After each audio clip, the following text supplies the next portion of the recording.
Her boot slipped, then a warm hand caught her pack and let go. "I'll be right here if you fall," the stranger said.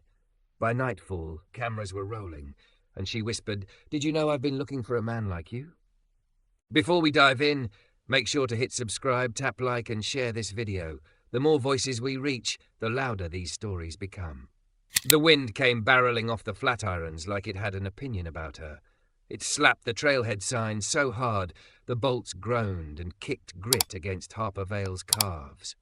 She tightened her day pack and pretended she wasn't already a little dizzy. She told herself this hike was just 90 minutes to decompress between investor calls, a doable hill with views that looked like Confidence. Instead, the spring sky was a brilliant, deceptive blue, and the dust had that slick-on gravel bite that made people overestimate themselves. She moved faster, as if speed could argue with altitude. Eyes on the ridgeline, a voice carried behind her, low, calm, the gravelly kind that made instructions feel like wisdom. If it's gusting up top, widen your stance. Keep your weight over your feet. Poles help. Pride doesn't. Harper didn't turn. "Noted," she said to the air, which was her polite way of saying, "I'm fine." She wasn't here for coaching. She was here to quiet the argument in her head. There were only two people whose opinions had shaken her lately, her mother's, polished to diamond hardness, and her own, which kept chipping under it. Today she'd wanted pine and sky and effort, something honest that didn't applaud. The first switchbacks were generous. Ponderosa trunks rose like columns. The scent of resin settled her pulse.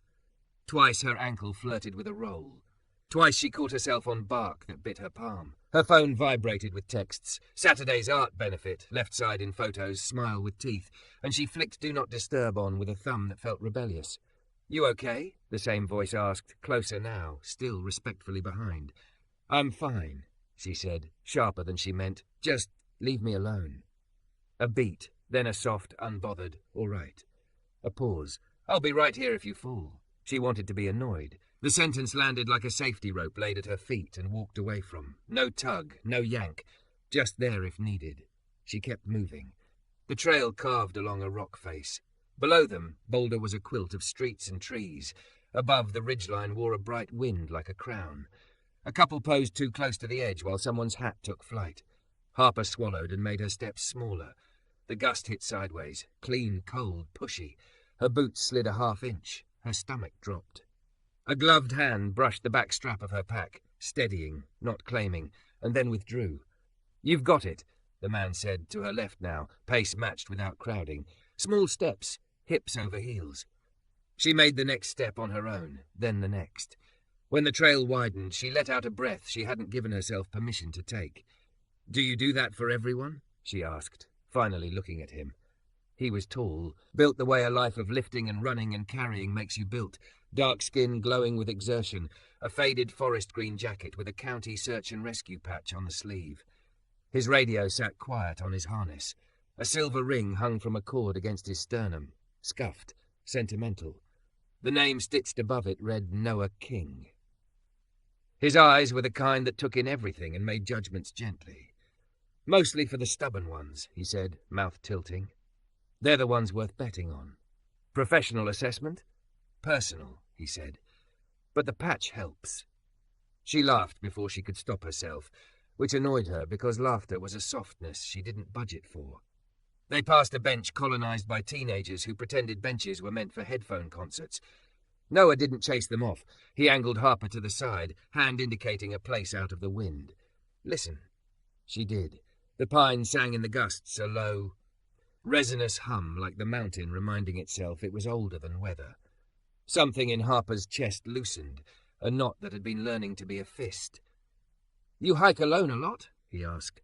"I do a lot of things alone," she said, aiming for breezy and hitting brittle. "It's efficient." "It saves time," he said. "It costs other things."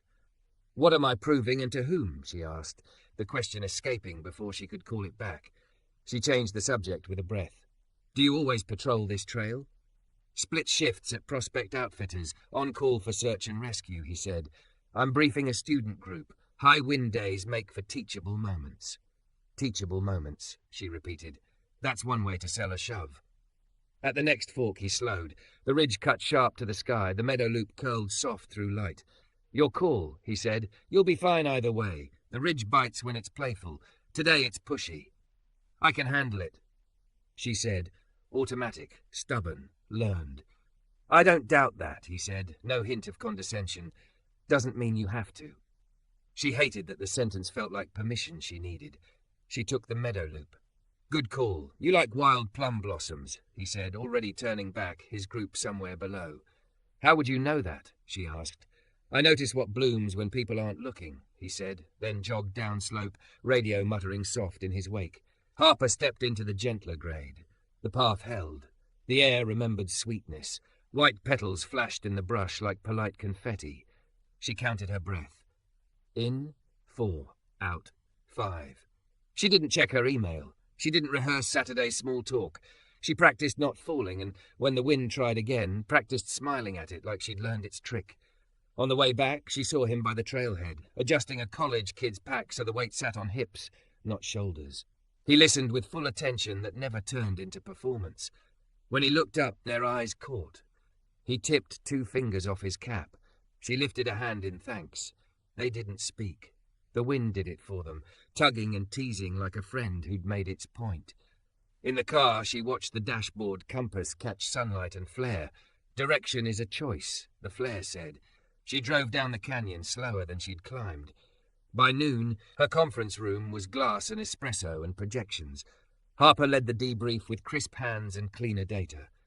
Concerns? She asked.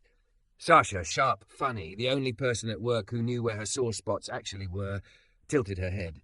Only that your calendar looks like a triathlon, Sasha murmured later, alone with her. Are you okay? I'm great, Harper said, the practiced answer that fit any room. Sasha looked at the blue smudge of mountains beyond the city. You took the morning off. Your cheeks are windburned. That's a start. Harper's phone buzzed. Mom, confirm cobalt dress for Saturday. Left side in photos. Investors like decisive lines. Also, Kellen Hale is back. He'd like to escort you. Cultivated spontaneity, impeccable family. Harper didn't answer. She held the phone the way you hold a hot pan when you've already decided to set it down. The wind outside hit the glass with a hollow thump, like a hand testing a door. Prospect Outfitters smelled like pine cleaner and new rubber. She had 25 minutes between calls. Enough time to buy trekking poles and pretend that was the whole reason she'd walked in.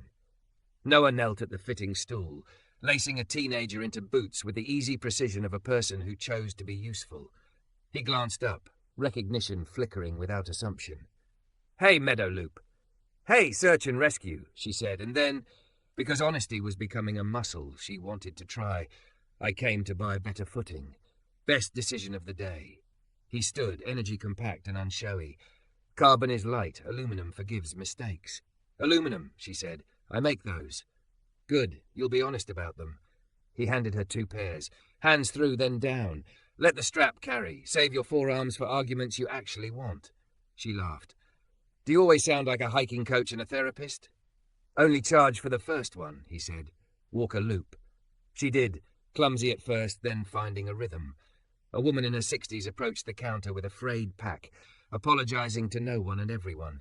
My daughter says I should replace it, but it was my husband's, she said, voice catching on the past tense.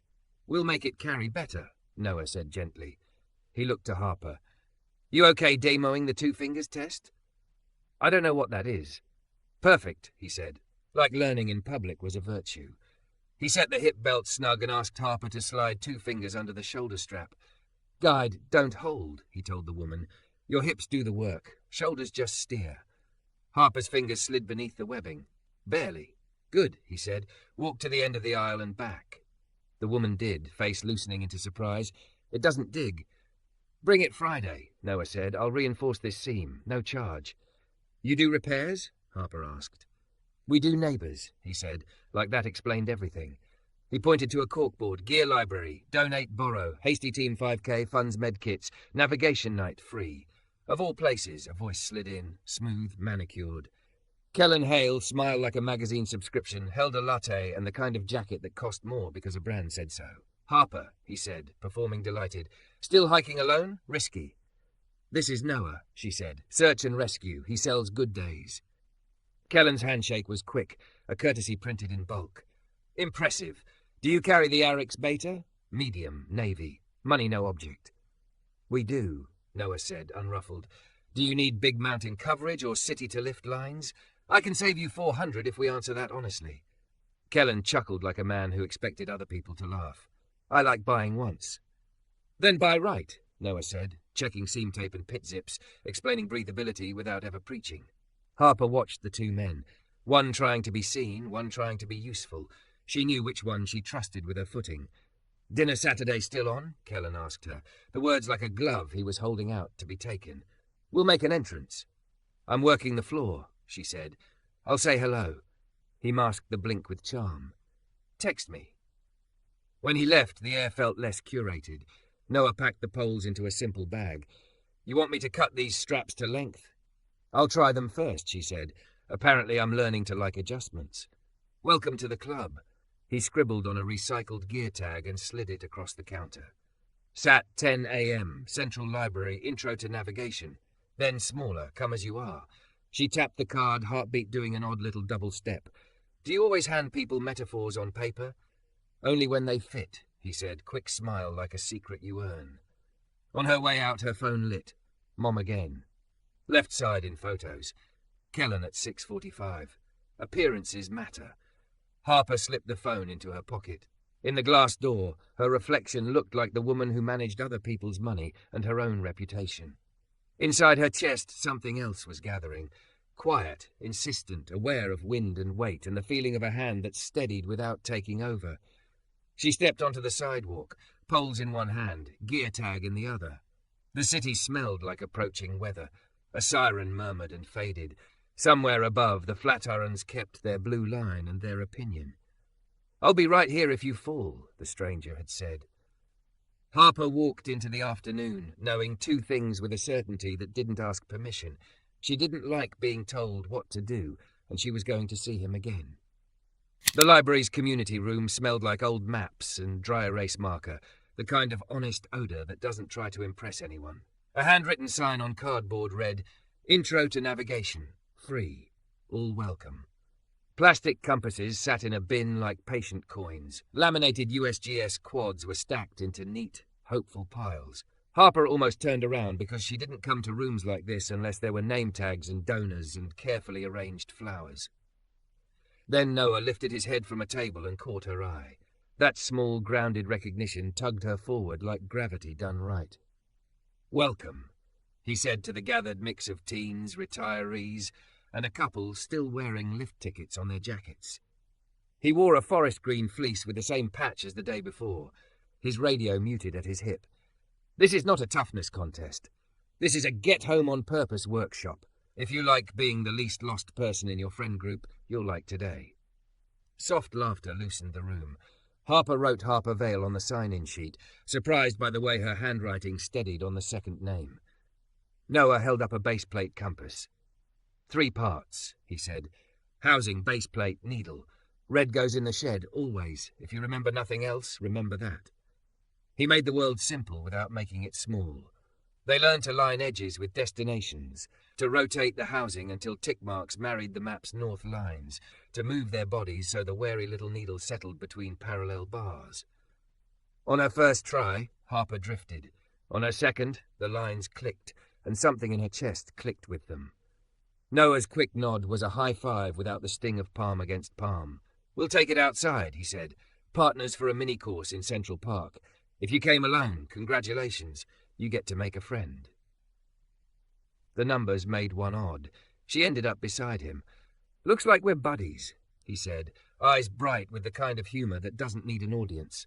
I'll try not to boss your bearings. Please boss my bearings, she said. I have a black belt in stepping too fast. Pacing, then, he said, drawing 2 pencil dots on her map. Count how many steps you take in 100 metres on flat. Hills change the math. Know your numbers. Know your limits. They stepped into the sun. Cottonwood fluff drifted like tired snow. The creek shouldered past rocks with that spring urgency that makes everyone a little jumpy. The plan was simple. Follow a 240-degree bearing to a yellow flag on a bench, adjust to 320 for a lamppost, then handrail the creek back. Harper held the compass and counted under her breath. 1, 2, 3. letting the rhythm clip stray thoughts. She overshot, corrected, with the tidy triangle step he'd shown the room, then found the yellow ribbon flapping its small triumph. "Nice correction," he said. "Most people pretend they didn't miss and make it worse. You didn't." "I like fixing early," she said. "It's the only way spreadsheets stay honest." "Spreadsheets save lives," he said, entirely sincere, and she laughed out loud. They set the second bearing. A metallic tang licked the air. Noah glanced west and squinted. "We've got a squall line building over the foothills. Marble hail, maybe. We'll be quick." "Copy," she said without thinking, and he smiled like he'd heard his own radio voice return to him. They reached the lamppost, just as the sky flicked its mood switch. One tick of ice on metal, then a handful of frozen marbles pelting sidewalks, cheeks, map corners. Tourists yelped. A toddler in a plastic fire helmet shrieked with pure delight. Noah shepherded the group under the pavilion by the playground, counting heads as if each number was a breath. "Everyone under cover," he said, voice steady above the drumming roof. "Helmets for your brains," he added to the toddler, who nodded gravely. A lanky teen in a beanie, Avery according to his lopsided name tag, made a sharp sound through his teeth and grabbed his ankle. "Stepped weird," he muttered, embarrassed, already bracing for judgment. Noah knelt, patient. "Not broken. Let's keep it that way. Harper, want to help with rice? Rest ice compression elevation," she said, kneeling opposite him on wet concrete, knees soaking but not minding it. He passed her a wrap from the med pouch. They moved like they shared a brain, his hands supporting, her fingers finding the right snugness, not strangling, both listening for the teen's hiss and easing at the same time. It felt like a duet written long ago and discovered freshly. "Better?" she asked when the wrap settled. "Less like a live wire," Avery said, shoulders loosening. "We'll tape a stirrup," Noah said, already tearing strips. "You can hobble to the library. Ice is on us." The hail softened to shush, like the storm had made its point and was ready to let the city talk again. Under the eaves, the world looked scrubbed and bright, edges honest without trying. "You okay?" he asked Harper in a voice pitched just for her.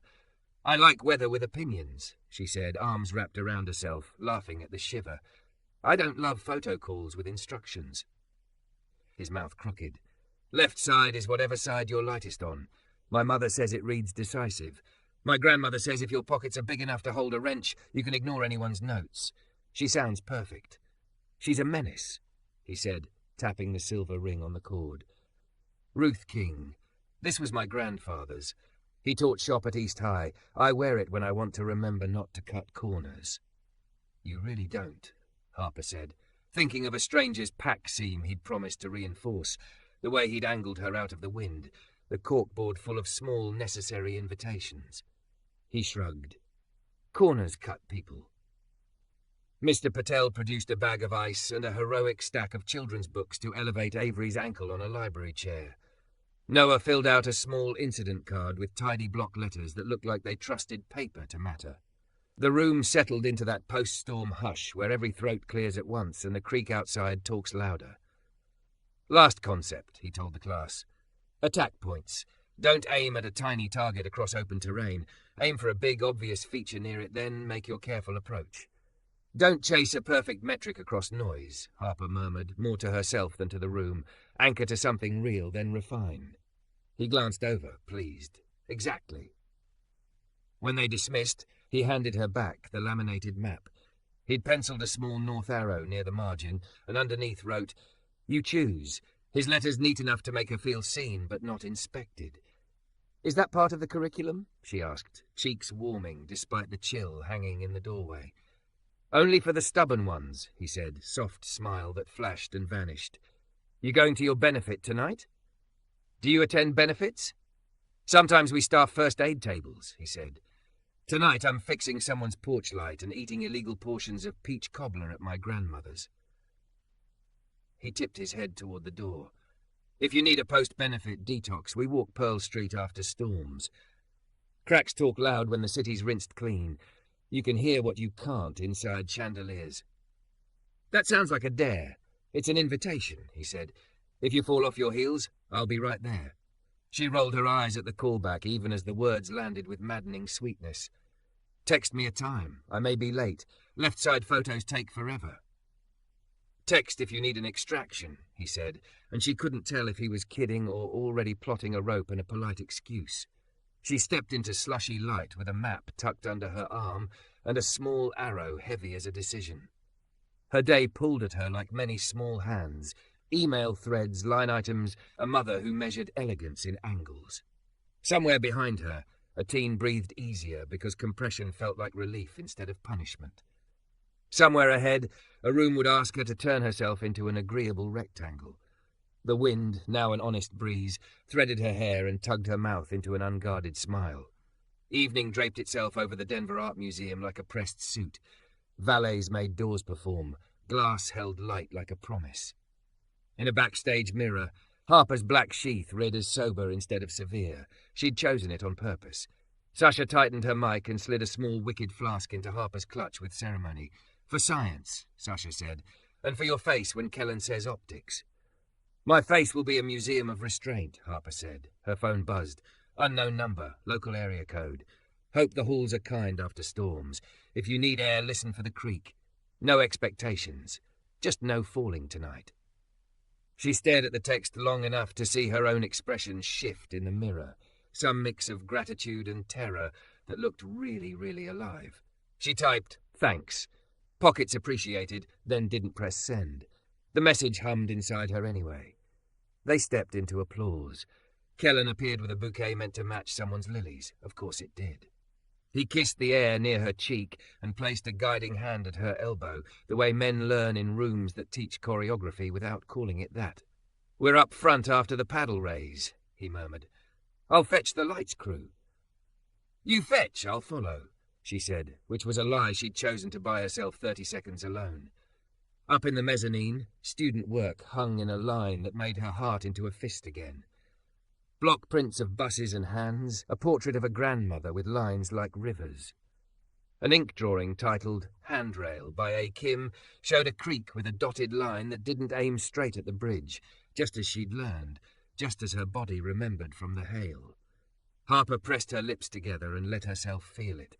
The way skill borrowed from one world could save you in another. The way a boy had learned something small that made the future a little wider. "Don't drift," her mother said, appearing with the soft blade of a smile. "We put you with Kellen in the program notes. And remember, left side." "I'm not a line item," Harper said, too quiet for microphones, just loud enough for lineage. "I'm working." "Those donors are how the work gets done," her mother said. "Do not confuse means with ends." Harper looked down at the map folded in her clutch, at the tiny penciled arrow. The means were demanding their names on the ends. The ends were insisting on being whole. Downstairs, the auctioneer warmed up. Paddles rose. Numbers stacked. She clapped on rhythm and felt her heart beat against its own time signature. Her phone buzzed again. A photograph of a porch light, newly bright, sent without caption.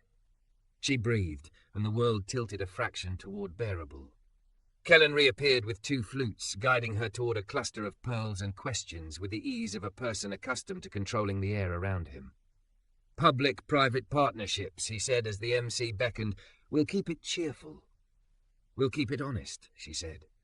They walked toward the stage. She carried a map in her clutch and a sentence in her mouth she wasn't going to swallow. The wind outside had gone quiet, but the cracks in the city talked, and she could hear them now. Above the hum, one voice still threaded through her. "I'll be right here if you fall." It didn't make her reckless. It made her brave enough to choose where to place her feet. The lights were warm enough to make anyone look agreeable. Harper held the mic and told herself to keep the map in her clutch, folded to the small arrow he'd penciled. "You choose." Kellen teed up the question like a golfer with an audience. Public-private partnerships, alignment, applause baked into the phrasing. She smiled like a person who knew how to be polite and refused to translate that into submission. "We align on outcomes," she said, voice steady, refusing the gleam of the MC's cue cards. "If your partnership needs a glossy photo more than it needs a working ramp or a kid who can read a map, you're not partnering. You're laundering reputation." A breath rippled the room. Not outrage, surprise softening into interest. Kellen's grin thinned, then recovered. He asked about risk management. She talked about early correction and naming turning weather before the hail arrived. She quoted, "Anchor to something real," and felt her body slot into its own outline like the right pack settling on hips instead of shoulders. When it ended, applause was honest, not loud. She slipped off stage before anyone could turn her into a conversation piece and climbed to the mezzanine to breathe beside student art that didn't care who was funding the lights. Her phone buzzed. Unknown number again. "How's your footing?" "Creek's talking if you need it." She typed, "Hall loud, air thin," then added, "Also, pockets appreciated," and hit send before she could manage herself into silence. "Proud of your footing," came back almost immediately. "Eat something real. Hydration is strategy, not weakness." She laughed into her fist and downed a glass of water with the intensity of contraband. Sasha found her and lifted a brow. "You're radiating, not performing. It's unforgettable." "I don't want unforgettable," Harper said. "I want usable." "Then let's get you out before someone pins a donor to your elbow like a boutonniere," Sasha said, linking arms. Harper texted Noah as she waited for the valet. "I'm intact. No falling. Thanks for the porch light." He sent a photo of a pie cooling on a wire rack and the words, "Illegal portions of cobbler achieved. Proud of our city for occasionally choosing sugar over optics." The next morning, sunlight looked like it had scrubbed itself. Her inbox, meanwhile, rolled in like a bad tide. Calendar holds, donor breakfasts, a society blog that had folded a grainy benefit photo into a newer one someone had snapped at the library. Harper in leggings, drill in hand, Noah with a pencil behind his ear, head tipped to listen to a kid. The caption purred about unexpected pairings, the kind that turns charity into gossip because kindness is too plain to click on. Sasha arrived with coffee and a scowl. "Do not read the comments." "I want to be mad for an hour," Harper said, "and then useful. Permission granted, 60 minutes of rage, then we budget for courage." "By 10, her mother called. "Be measured." The voice came sharp, already choosing words for her. The Hale family saw the blog. People connect dots whether or not there are lines. "We cannot afford." "Mom," Harper said quietly, "a ramp isn't a scandal. A man who fixes porch lights isn't a distraction." Silence. Then her mother's sigh, the sound of a chandelier recalculating itself.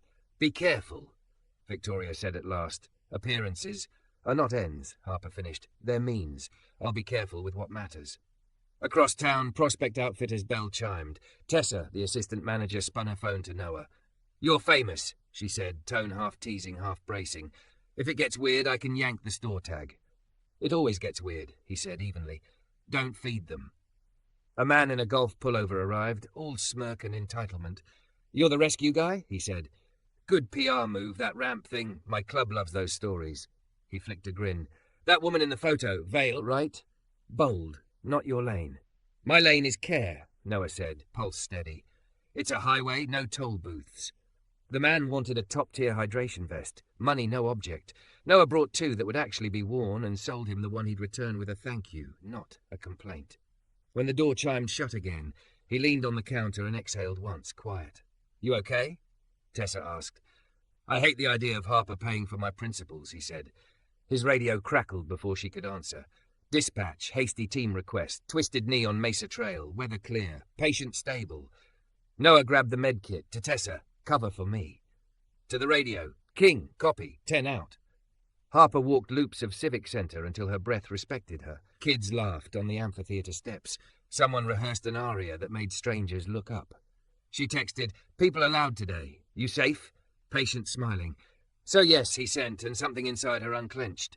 "Talk tonight?" she typed. "Please." Evening fell like a truce. They met by the creek, where the city's machinery quiets to water and shoes and the soft, practical music of bikes. He didn't crowd. He held out a paper cup. "Cocoa," he said, "because grown-ups forget warm can be a strategy." She cupped the heat and let it climb her forearms. "I'm sorry you got dragged into an algorithm," she said. "I'm sorry for rooms that make me choose optics when my body wants to choose people." "I hate that kind of attention," he said, walking slow.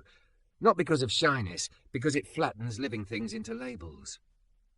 "My mother asked me to be careful," she said. In her lexicon, careful means credentialed. She wants me photographed on my left, standing beside the right surnames. I want... She stopped, surprised that the thing she wanted wore a plain word. "I want usable." "I want behavior, not backlash," he said.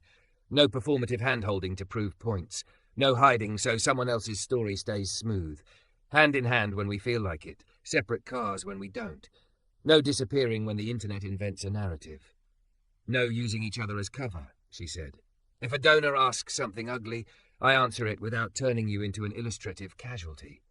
We name harm early, he added. We don't let it calcify. You see my rooms, I see yours, she said, finding her footing in the list. Not as tourists, as students. Your clinics, your grandmother's porch. My founder's breakfasts, the art thing I actually like when no one is policing my hemline. He smiled, an honest tilt. Addendum. Food. You need more than trail mix and bravado. Rude. Accurate, she said. Addendum. We don't explain each other's lives to other people without permission. They crossed the footbridge. Water shouldered water. The city lifted and stepped back as if making room. My father wants dinner, she said. He says he'll listen more than he talks. My grandmother wants you for cobbler, he said. She always listens and talks exactly the right amount. I'm already in love with her, Harper said, then flushed. He looked at her, not pouncing. What do you want? He asked, in that low way that gave you an exit without opening it too wide. I want the quiet parts, she said. Tuesday tired, Thursday doubt. The way your voice drops when you explain bearings. Porch lights, kids learning to trust their feet. She took a breath, she meant. I want to try for real. I want all of that, he said. A North House someday. Workshop up front, classroom in back. Teens learning map and compass, carpentry, first aid, budgeting, how to push back when a process gets stupid without getting crushed. You arguing the budget into reality, me arguing the corners into safety. Something in her chest, some old, careful hinge, clicked open. 2 more rules, he said, stopping under a cottonwood that hummed with a choir of hidden insects. I won't be a secret. Not because I need a stage, because hiding teaches kids the wrong lesson about love. And when the next storm hits, work, family, headlines, I won't threaten to leave to win an argument. I'll step back, drink water, and come back with better words. You have both, she said, and I won't recruit the internet to fight for me. He winced theatrically. They are terrible at splints. She laughed, then sobered. Tomorrow's a founder's breakfast at the Crawford Room. Cameras, lanyards. I won't perform being single to soothe donors. I also won't yank you into a lobby designed to make anyone without a badge feel ornamental. Good, he said. I'll swing by early with map tubes for Saturday's middle school clinic, drop and go. I want to hear you say attack point to a room full of suits.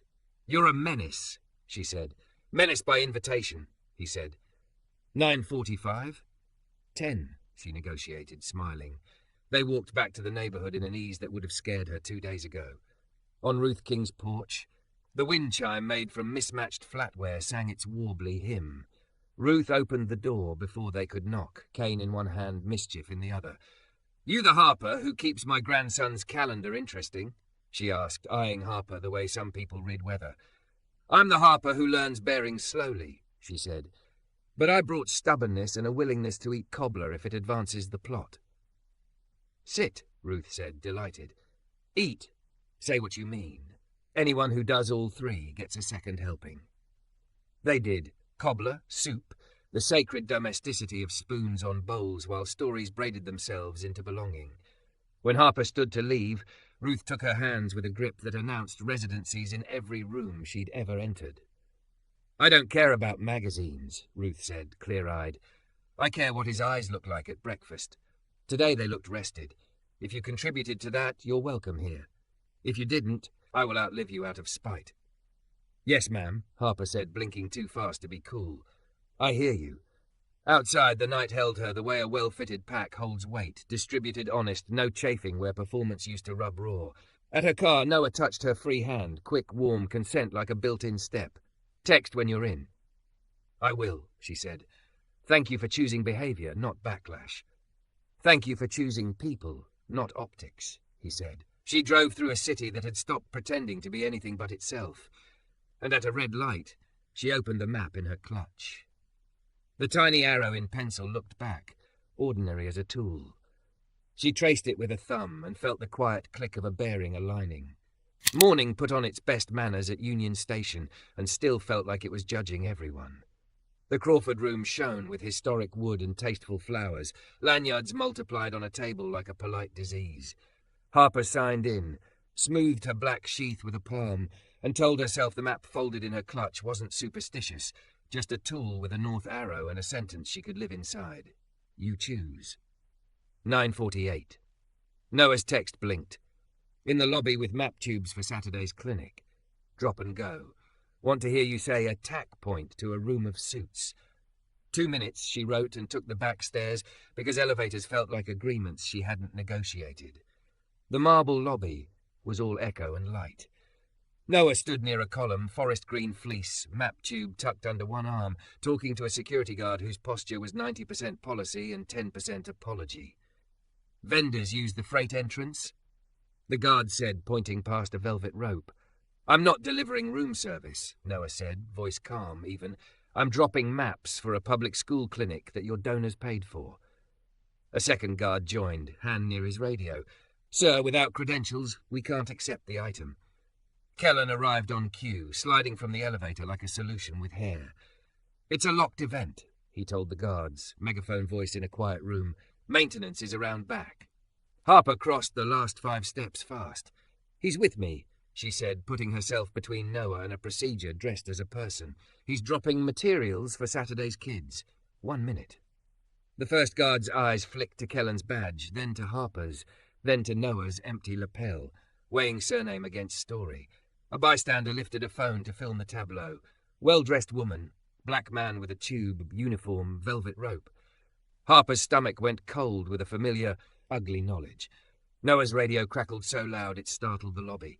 Dispatch, hasty request, possible head trauma on the Cherry Creek Trail under Spear. Any unit near Confluence? Noah's whole face sharpened in a single, clean decision. King, copy, he said into the mic. To Harper, tone soft as apology, I have to go. He set the tube gently on a side table. The guard flinched, palm up as if to stop a fall. Don't leave the item, the guard barked, reflex swallowing context. It's paper, Noah said, still even. For kids. He met Harper's eyes. No drama, just trust and regret, then pushed through the revolving door and sprinted toward the river, the bystander's phone panning him like a lie in progress. Ma'am, the first guard said to Harper, voice doing that careful thing people do when they realize they might be wrong but are salaried to remain right. Protocol. It's never personal for the person with the rules, she said, hearing the frost in her own words.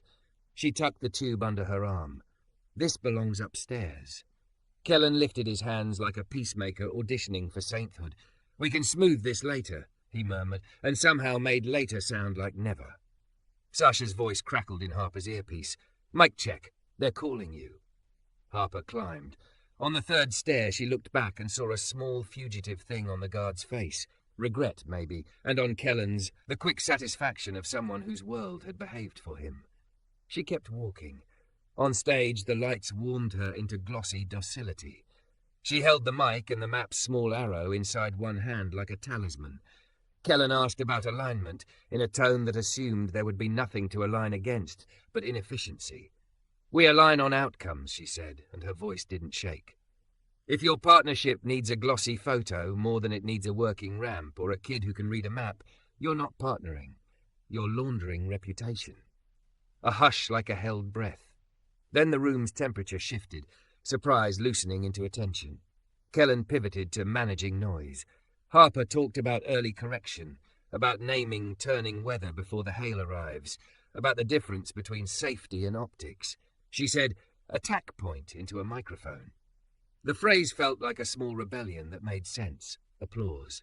Not thunder. Something better. Agreement that knew it might cost. Backstage, her phone was already a siren. Mom, clarifying statement needed. Miscommunication with venue staff. Respect for procedures. No personal relationships referenced. PRMR draft attached. Signed by noon. Kellen, I'll handle comms. Optics matter more than truth right now. Dad, dinner. I'll listen more than I talk. Sasha shoved a bottle of water into Harper's hand. Do not sign a document that makes you a ghost. I want out of the blast radius, Harper said, bone-tired. I also want to stop choosing quiet over clean. Her screen lit with Noah. Patient to ER. Stable. I'm okay. Saw a clip online. It's ugly. I hate that you're getting splashed by it. She answered, I wanted to run after you. He wrote, you went upstairs and told a room to align outcomes. I'm proud, also fried. Talk tonight? Yes, she typed before she could outthink herself. By afternoon, the internet had invented a story. Man drops package, flees event. Comments arrived like hailstones, some pity disguised as prudence, some bigotry pretending to be policy, a few brave, practical voices speaking without velvet. 3 clients paused orders at Prospect, Tessa texted. 2 community groups reached out with paying contracts. The math bucked. At dusk, the creak spoke louder than cars. They walked without acting like they'd earned it. He held a cocoa out, steam a soft ribbon in the chill. Because warm is a strategy. "I'm sorry for a lobby that turns people into packages," she said. "For rooms that ask me to cut you out to prove I deserve a seat." "I wanted to be small today," he said. "Go to work, go home, hug my grandmother, not explain myself to anyone. I don't want that to become our operating system." "It's not a switch," she said, and her throat threatened treason. "It's where." He nodded, eyes on the dark water shouldering itself east. "We wrote rules," he said. "No secrets, no performative. Behavior, not backlash." He paused, then added, "I won't threaten to leave to win an argument." "I won't recruit the internet to fight for me," she said. "They're terrible at splints." The clear laugh surprised them both. They walked to Ruth's porch, where the flatware wind chime played its terrible, joyful song. Ruth opened before they knocked, cane in one hand, mercy and menace in the other. "You two look like weather happened to you," she said. "Soup, then sense." They ate. Ruth told a story about the city council and bus routes and how people confuse comfort with order. "If what you build can't hold your neighbour's weight, start over," she said, like a benediction with a hammer in it. Harper told the truth without dressing it up. Her mother's demand for a statement, the caption that made kindness into a scandal because it generated clicks. The way she'd wanted to leave the room and chase a man to a river instead of answering a question about partnerships. Noah confessed the petty hatred that had visited him for 30 minutes, a wish to live small enough that no one filmed his errands. Ruth listened and nodded and passed more bread. On the steps afterward, streetlights dotted the block like low stars. "Do we take a breath?" Harper asked. "Not a break, a breath. 48 hours. No interviews, no public steps. You do rescues. I draft the clinic grant with Priya. We sleep. We get out of the blast radius." He winced a little, not at her, at the word. "Sounds like hiding with better PR." "It sounds like water and good shoes," she said, trying to land the smile and landing a bruise. "I'm asking for the kind of pause that keeps the muscle from tearing." He looked up into the maple canopy like he was checking wind, then back at her with eyes that told the truth even when it was smaller than anyone wanted. 48, he said. "Then dinner with your dad if you still want me there. No statements from you. No shrinking from me." "Deal," she said, and the word hurt because all good agreements rub a little until you break them in. He took her hand. Not dramatic, exactly right. "I'm not going anywhere," he said. "I'm angry at the world, not at you." Ruth's voice floated from inside. "Dessert keeps people from saying things they'll regret. Cobbler, move." They obeyed. Sugar did its sacrament. On the sidewalk, he walked her to her car. The night smelled like wet dirt and something new. "Text when you're in." "I will." She hesitated, then leaned up and set a kiss against the rough of his cheek. Warm, certain, the kind of affection that didn't ask the city for a permission slip. "Thank you for choosing people." "Thank you for choosing usable," he said. 48 hours cleared like a storm that remembered mercy. Harper woke before her alarm, wrote a paragraph with both hands, and posted it without asking permission from the rooms that thrived on giving it. Outcomes over optics. I will not distance myself from people doing honest work because a lobby didn't have a badge for them. Noah and I are building things for kids and neighbours. If that costs me certain rooms, I'll build better ones. Her phone vibrated itself across the table. "Sasha, standing ovation in my kitchen. Priya, grant draft ready. Say go. Dad, dinner at 6. Bring him. I'll listen more than I talk. Be safe. Wear flats if you walk after." She laughed at the last line despite everything, because love was sometimes a list of impractical instructions that held anyway. She put the phone face down and picked up the map. The small arrow was still there. She traced it with her thumb, breathed like she'd practiced on hail, and felt the bearing hold. Saturday turned the Jefferson Middle Gym into a bright, echoing promise. Folding tables wore paper signs in glitter glue, bearings, pacing, handrails, first aid, and a cardboard banner drooped proudly. Hasty Team Clinic, all welcome. Noah hauled a plastic tote of compasses like it weighed nothing. Harper stacked water and taped down map corners so the box fans wouldn't make Wyoming out of Colorado. She'd dressed like the work, leggings, sweatshirt, hair up, and the room met her with curiosity instead of scrutiny.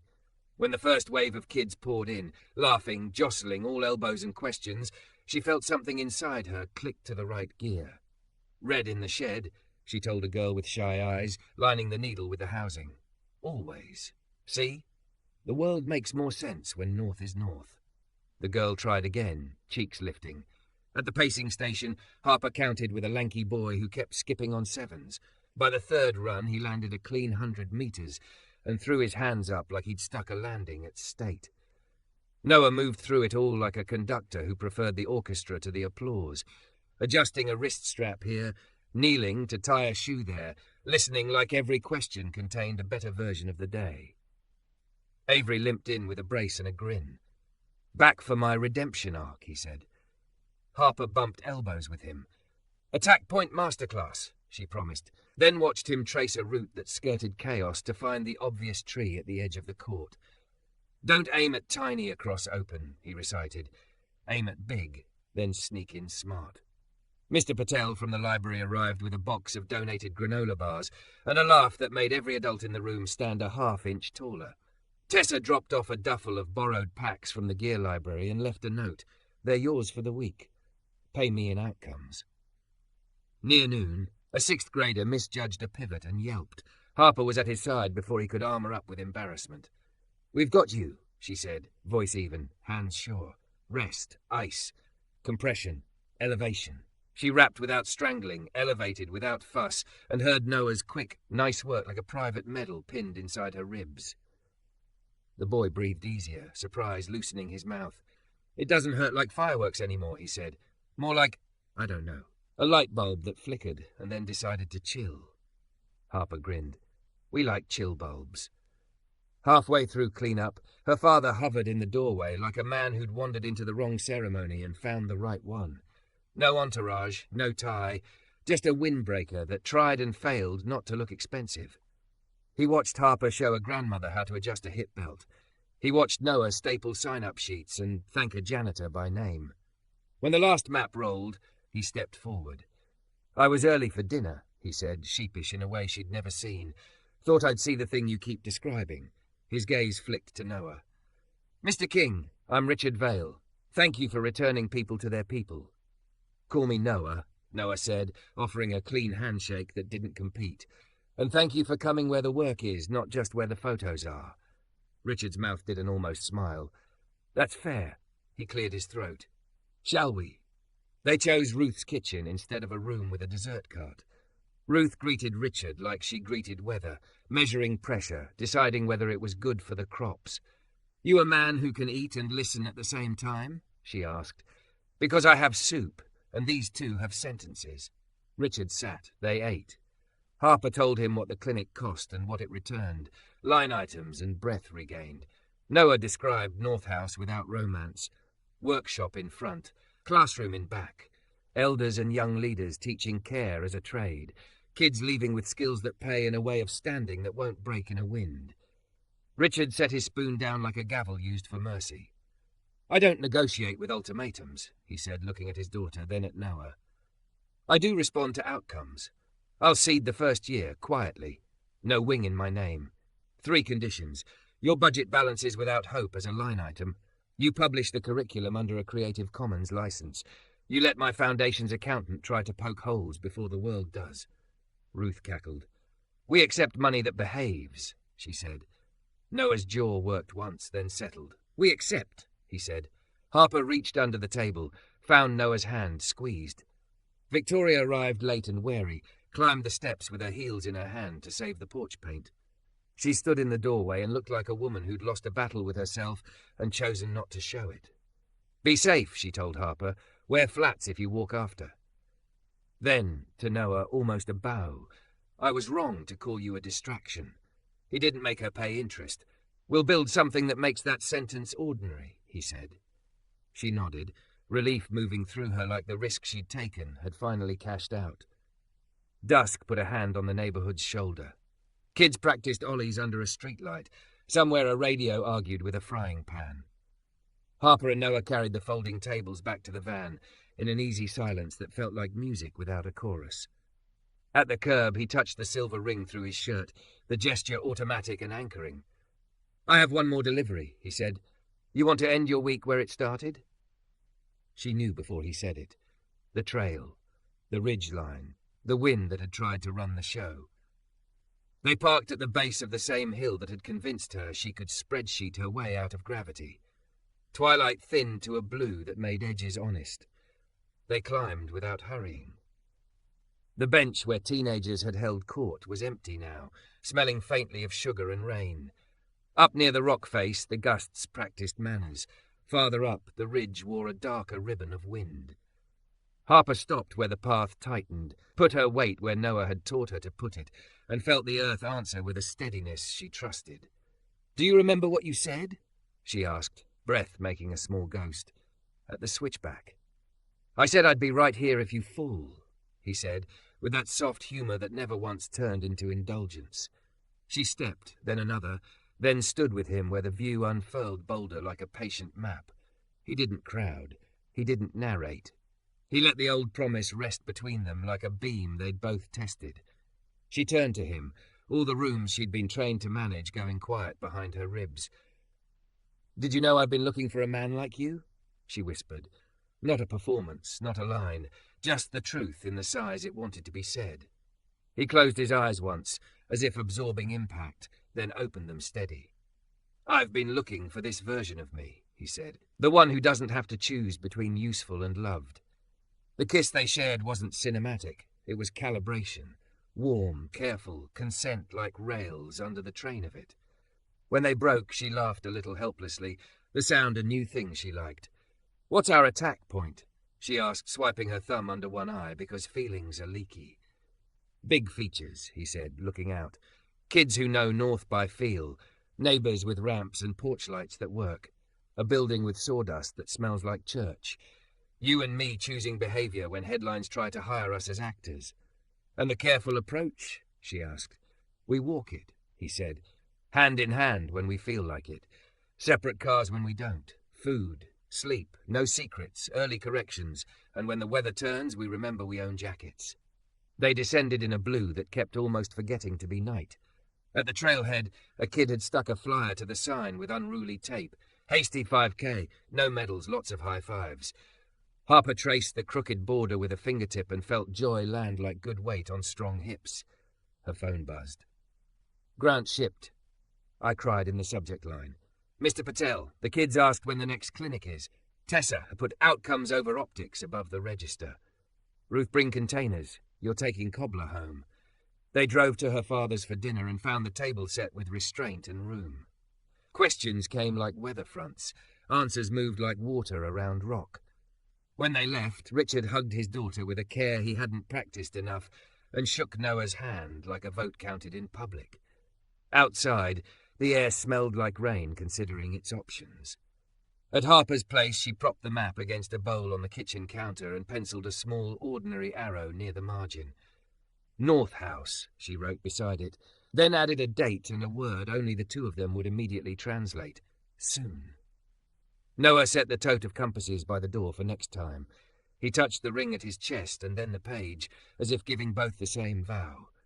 "Text when you're in," she said on the sidewalk, out of habit and promise. "I will," he said, "but also come build the morning with me." "I've got flats," she said, "and pockets big enough for a wrench." They grinned at each other like conspirators whose plan was simple and therefore brave. The city breathed with them. Trains lowing, a dog shaking its collar into bells, a neighbour laughing on a porch. The creek threaded the night with its old, busy music. They didn't mistake it for poetry. They called it what it was, proof of direction. And as they turned toward the block, shoulders brushing, they walked the bearing they'd set, letting the world be wide and their steps be sure.